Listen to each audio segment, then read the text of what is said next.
바울이 가이사랴에서 재판을 받을 때 그가 가이사에게 상소를 했습니다. 그래서 베스도는 이 상소를 로마 시민인 바울의 상소에 따라 받아들일 수밖에 없었습니다. 그리고 이제 오늘 로마로 가는 배에 이제 호송이 되었습니다.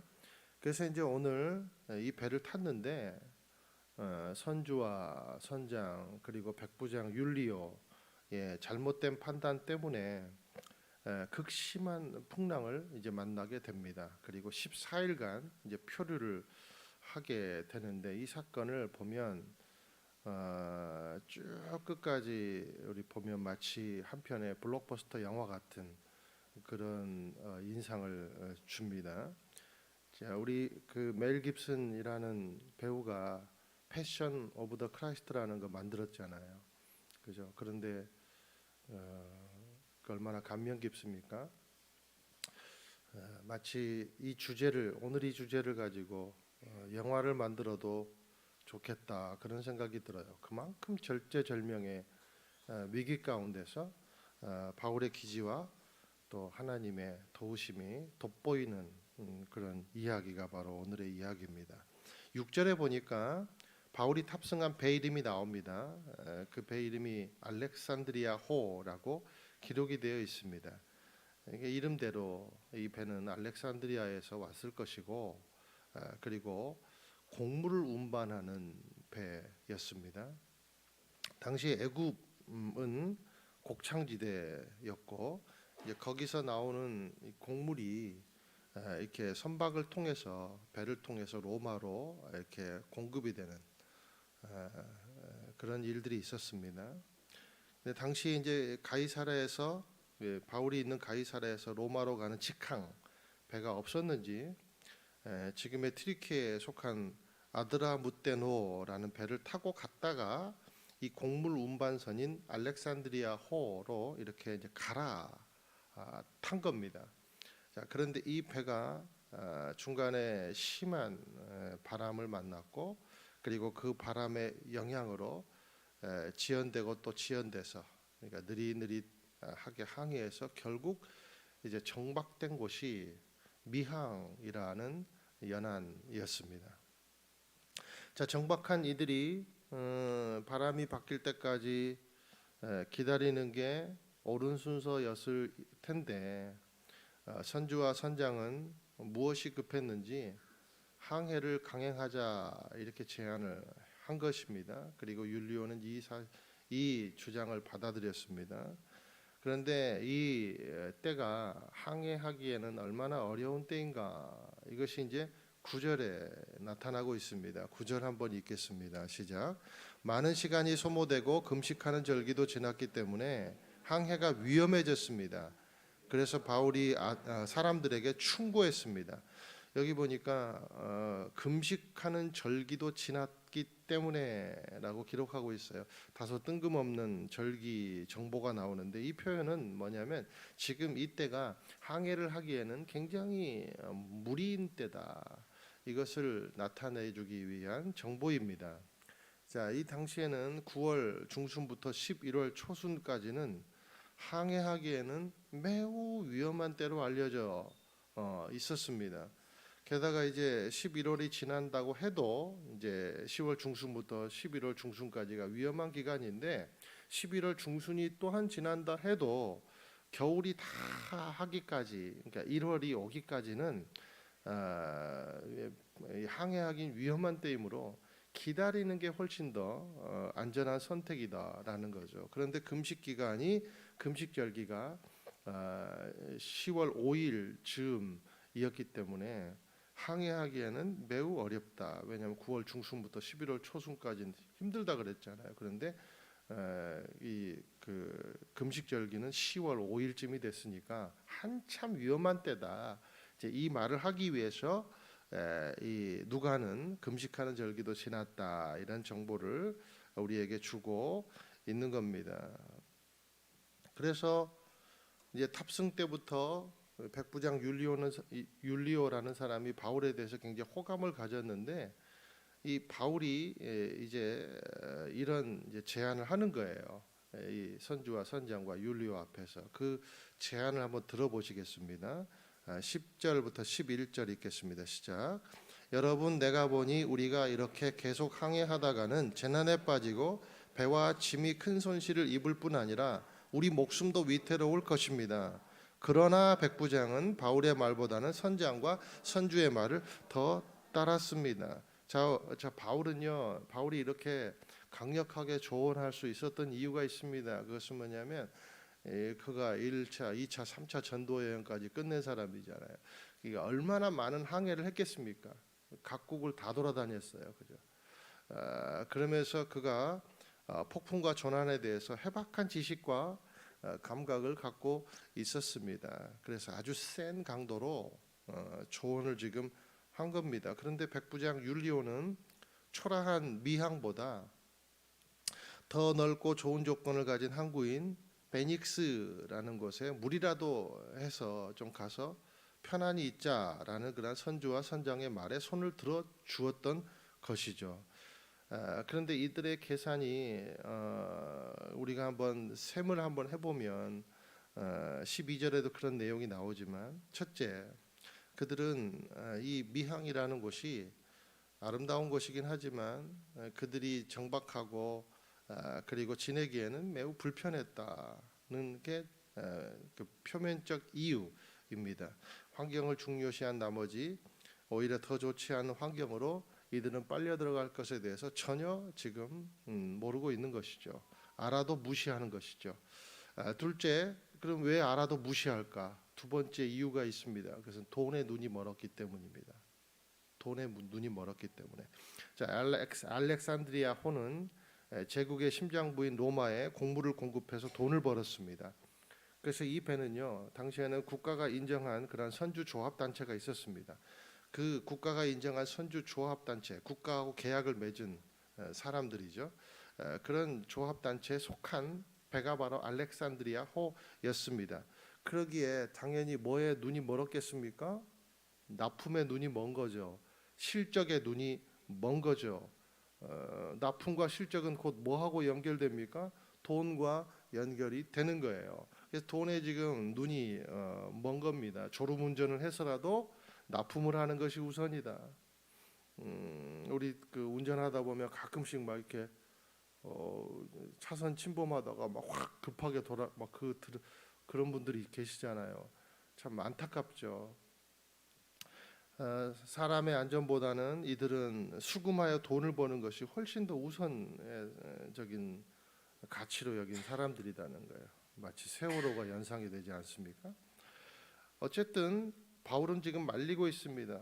그리고 이들은 굉장히 진취적인 기계와 믿음을 가지고 강행군을 하고 있습니다. 이들이 더 믿음 좋은 사람들 같아요, 그렇죠? 솔직히 어떻게 생각해 보면 반대가 돼야 되지 않겠어요? 왜 반대가 돼야 되겠습니까?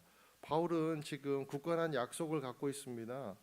바울은 로마로 가라는 하나님의 굳건한 명령과 약속에 기반해서 지금 이 여행을 하고 배에 올랐습니다. 그러면 믿음으로 모든 것을 돌파하는 것이 보기 좋은 믿음이 아니겠습니까? 그렇죠?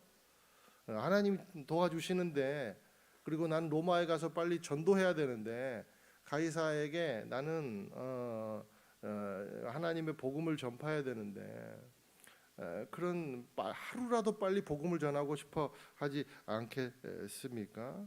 그래서 돌파를 하는 것이 더 오히려 바울에게 어울리는 그런 믿음처럼 보이는 것이죠. 그런데 바울은 강력한 믿음보다는 시간이 걸리더라도 자연에 순응하는 쪽을 더 택했다라는 거죠.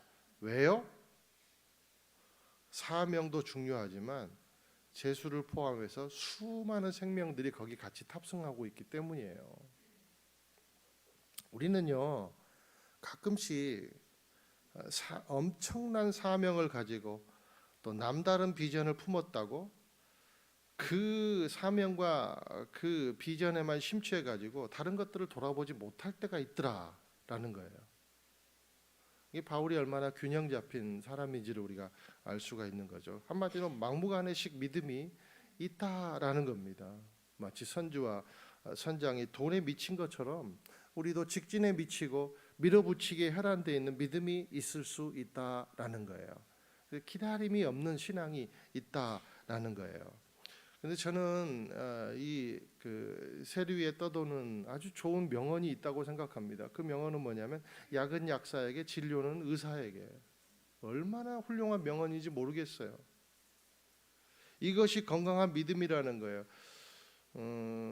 하나님은 의사도 예수님 믿게 하셨어요. 그리고 의사 사명 잘 감당하게 합니다. 뭡니까? 아프면 의사에게 가라는 거예요. 그리고 믿음 있는 의사가 하나님의 능력을 입어서 또 더 좋은 효력을 나타낼 수 있다는 거죠. 그러니까 하나님은 현실에 지혜를 풀어 놓으셨다는 거예요. 그것을 사용하는 것이 오히려 건강한 믿음이라는 겁니다. 그것이 주변을 돌아보고 함께 갈 줄 아는 신앙의 균형이라는 거예요. 근데 어떤 이는 하나님이 나를 낫게 해주시리라라는 그 맹목적인 신앙만을 가지고 병원 근처도 안 가려는 사람이 있다는 거예요.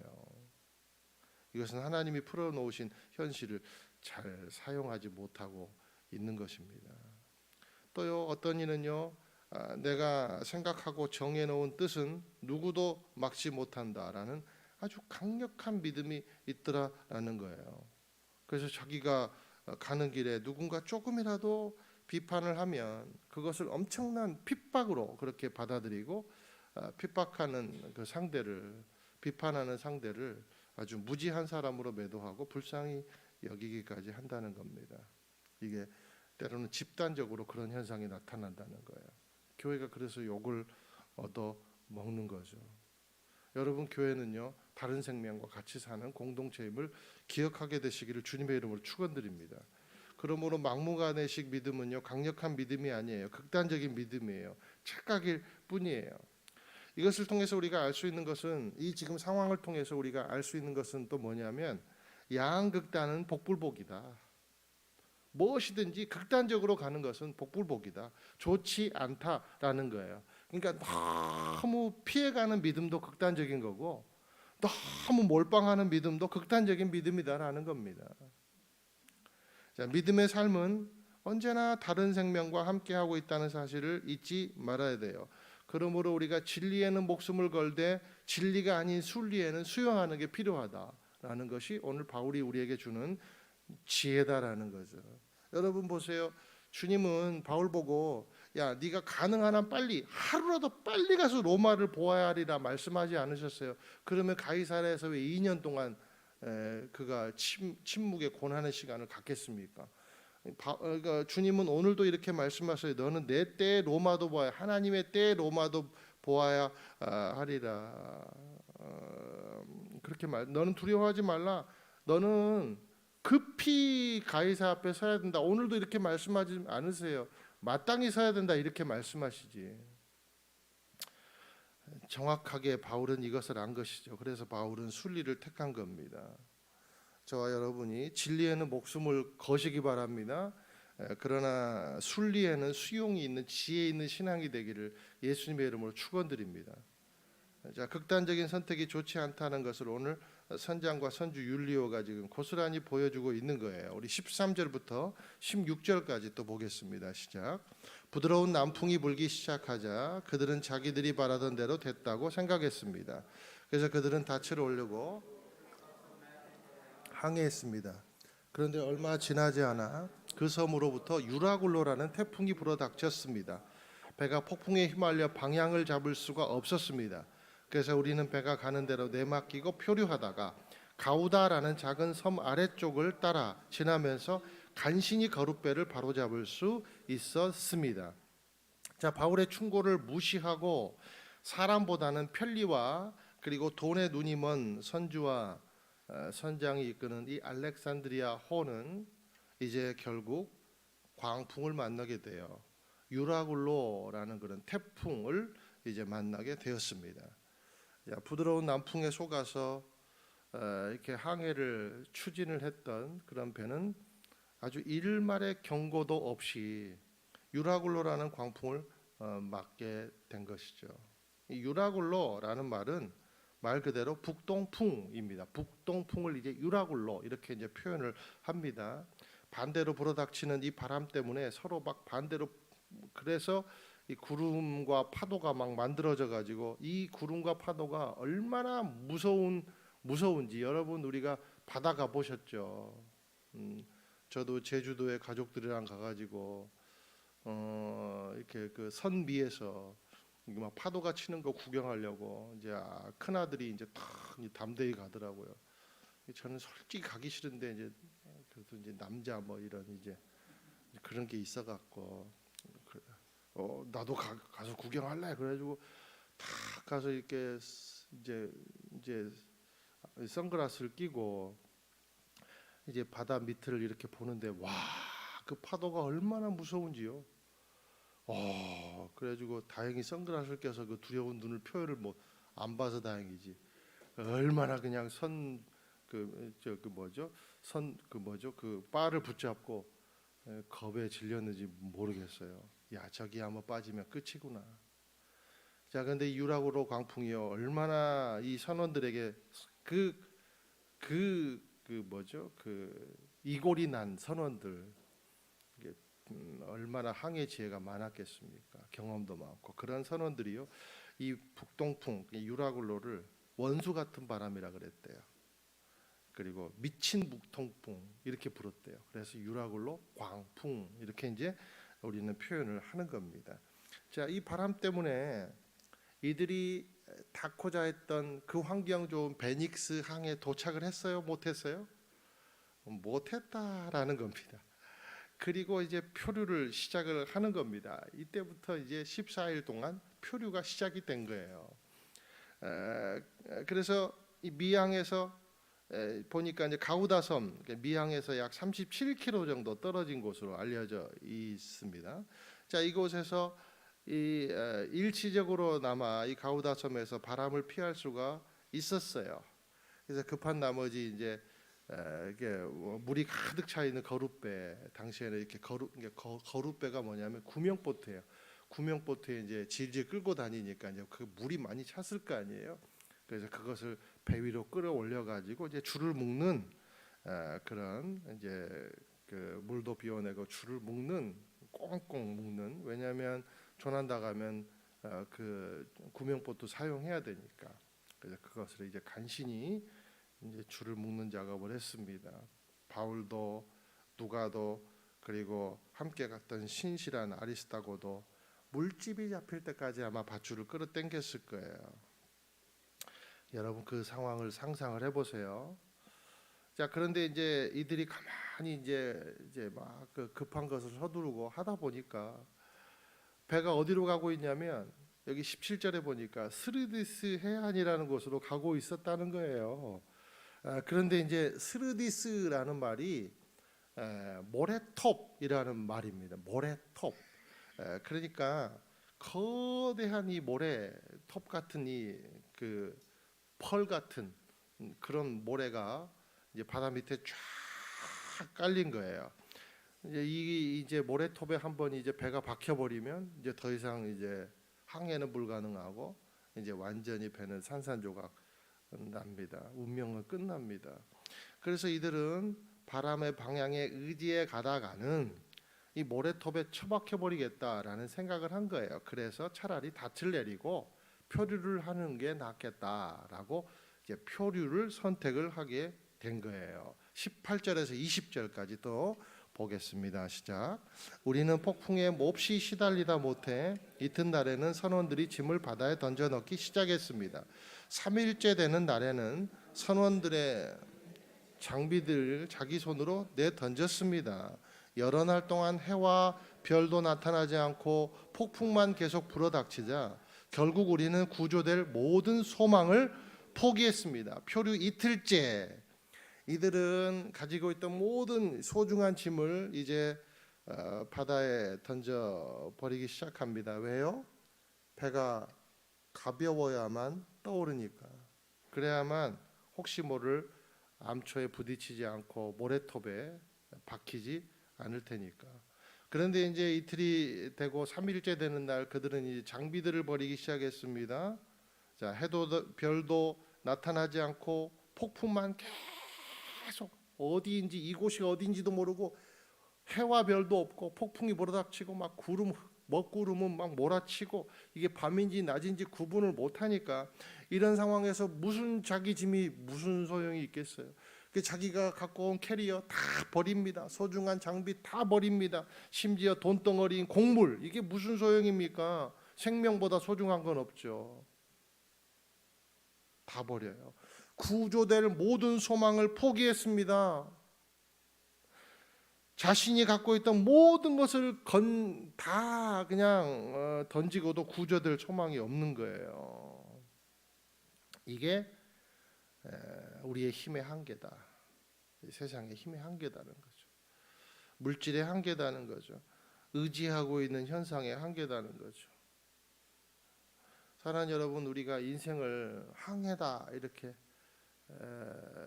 표현하는 게 참 맞는 것 같아요. 그런 면에서 볼 때 잔잔한 거 갔다가도 출렁이고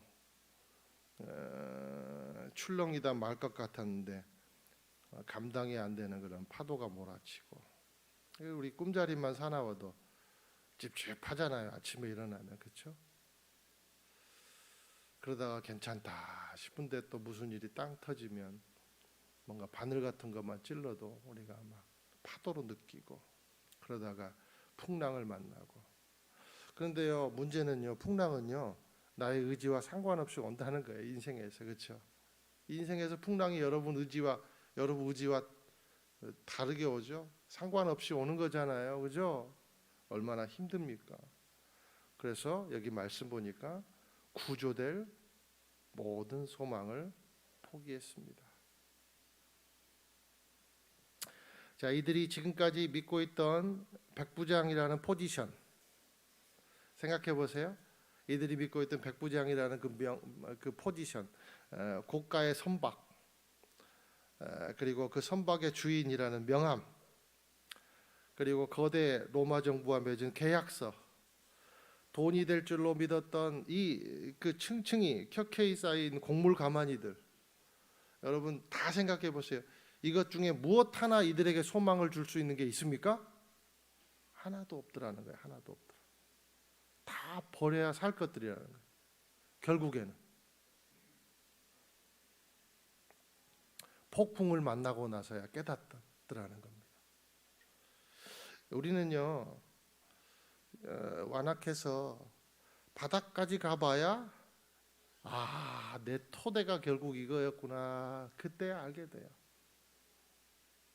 평탄할 때는 우선순위가 뒤틀립니다. 뭐가 우선인지 뭐가 차선인지 평탄할 때는 몰라요. 무엇을 버려야 되고 무엇을 취해야 되는지 평탄할 땐 우리가 몰라요. 그게 여러분 평탄의 허점입니다. 나를 믿고 평탄만을 믿으면 우리는 결국 인생의 풍랑을 만났을 때 모래톱에 밟히는 인생, 풍랑에 시달리다가 좌초되는 인생이 되더라라는 겁니다. 그러므로 사랑하는 여러분, 진짜 지혜는요 버림에서 와요. 내려놓음에서 오더라라는 거예요. 근데요 버리려면 못 버려요. 어떨 때 버릴 수 있는가? 바닥을 봐야 버릴 수 있더라라는 거예요. 바닥을 쳐야 튀어오를 수 있는 힘이 생기더라는 거예요. 그래서 여러분 이런 말 있잖아요. 저 사람이 성공한 뒤로 교만해졌어. 성공을 하더니 저 사람 매우 불손해졌어. 사실은 그건 아니에요. 원래 잠잠해 있던 내면의 토대가 성공하니까 튀어오른 겁니다. 그때 드러난 거예요. 근데 없이 사니까 누르고 살았던 것뿐이에요. 힘이 없으니까 누르고 살았던 것뿐이에요. 힘이 생기면 바닥이 드러납니다. 자기 토대가 드러나는 거예요. 그러나 지혜로운 사람은 바닥을 제대로 치고 올라올 수 있는 사람입니다. 마치 개구리처럼. 우리가 인생의 풍랑을 만났습니까? 인생은요 고난에서 열애인 사람은 아무도 없어요. 모든 인간은 고난에서부터 열애될 수 있는 인간은 아무도 없습니다. 누구든지 고난을 만납니다. 그럴 때 우리가 유익이 뭔가 자신의 내면을 바라보고 내가 어떤 사람이었나를 깊이 생각해 보는 게 필요하다는 거예요. 그러면 자각이 거기서 일어나고, 그리고 일어나고 깨달은 만큼 튀어오를 수 있는 힘이 거기서부터 생기더라라는 거예요. 사랑하는 여러분, 믿음의 사람은 바닥을 만났을 때 절대 수장되지 않습니다. 모래톱에 처박히지 않습니다. 광풍에 수장되지 않고 무너지지 않아요. 나를 의지했던 힘이 다 빠지고 하나님을 의지해서 다시 일어납니다. 그것이 믿음의 사람인 줄 믿습니다. 또 그렇게 할 수 있도록 하나님은 우리를 도와주시고 나타나 주십니다. 끌어주십니다. 그러므로 우리 인생이라는 항해를 하고 있는 우리의 선장은 누구십니까? 하나님이라는 거예요. 하나님이 우리의 선장이라는 거예요. 22절, 그래서 26절, 또 44절까지 함께 쭉 한번 읽어보실게요. 시작. 그러나 이제 내가 여러분에게 당부합니다. 여러분 가운데 아무도 목숨을 잃지 않고 배만 손상될 것이니 안심하시기 바랍니다. 어젯밤 내 하나님 곧 내가 섬기는 하나님의 천사가 내 곁에 서서 바울아 두려워 마라. 내가 마땅히 가이사 앞에 서야 한다. 그래서 하나님께서 너와 함께 항해하는 모든 사람들의 생명을 내게 맡겨주셨다라고 하셨습니다. 그러니 여러분 안심하십시오. 나는 하나님을 믿으니 내게 말씀하신 대로 이루어질 것입니다. 그러나 우리는 밀려서 어느 섬에 닿게 될 것입니다. 이제 44절입니다. 마지막 절이에요. 시작. 남은 사람들은 널빤지나 부서진 배 조각을 붙잡고 나가도록 했습니다. 이렇게 해서 모든 사람이 무사히 육지로 구출됐습니다. 자 보세요. 백부장, 선주, 선장.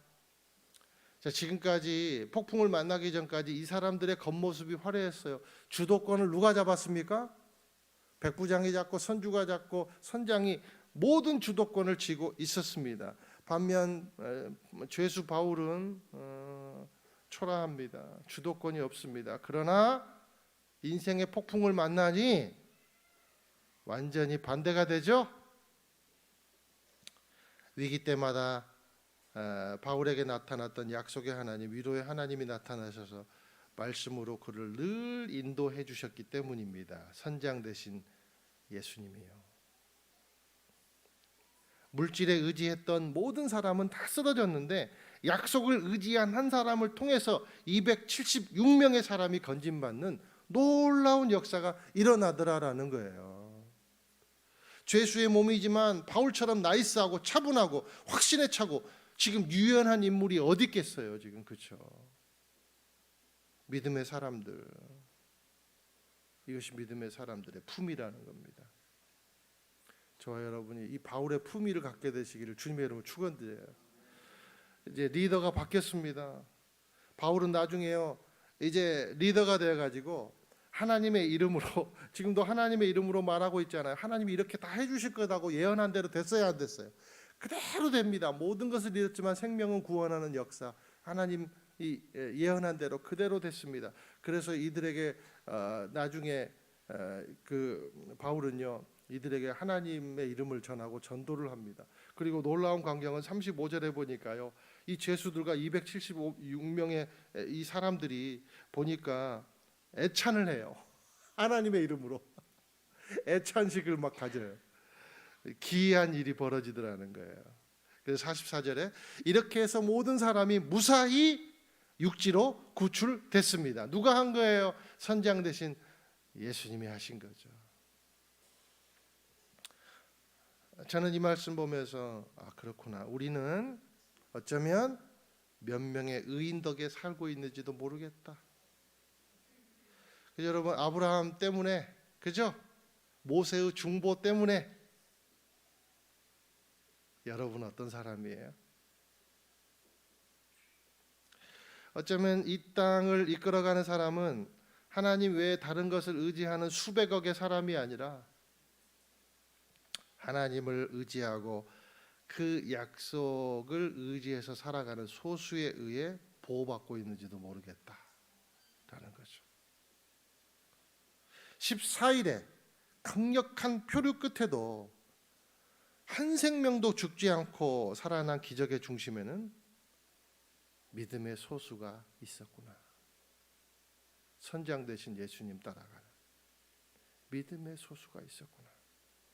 저와 여러분은 어디에 속해 있습니까? 저와 여러분의 선장은 누구십니까? 인생의 바다에는 세월만큼 수많은 인생이란 선박들이 떠 있습니다. 저와 여러분 그 중에 어떤 배를 타고 있습니까? 저와 여러분 때문에 사람들이 건짐을 받고 있습니까? 가정이 건짐받고 있습니까? 자녀들이 건짐받고 있습니까? 다시 한번 묻습니다. 저와 여러분은 어떤 사람입니까? 의인 덕에 살고 있는 사람입니까? 의인이 되어서 덕을 끼치는 사람입니까? 함께 이 시간 이 찬양을 드리면서 기도합시다.